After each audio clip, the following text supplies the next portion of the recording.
Why hilaw buho-buho? Ano yung mga customer ako guys? Buon pa man nga. Wa naman na ubo pa brief. No. Customer guys, nag-ilog na sila sa kong isda guys. Ako nang ipahuwad ni aron ba? Kumani. Yabo gali. Resiguta. Sus, otro punin tihik. Ginta raman di ay. Oh, Sus! Kana siya mo gina ya pati man pili-pili ni si Quinta ra di ay. Wow lang. Sabi di ay. Di ay mag-brief ba so brief sab na ay. Yun. Sol kana dong.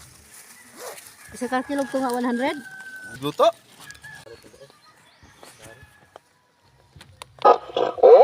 Guys na! Pirit mo mura nga dagko. Labas! Tag 100 ang kilo. O gano'n na po kita tag 80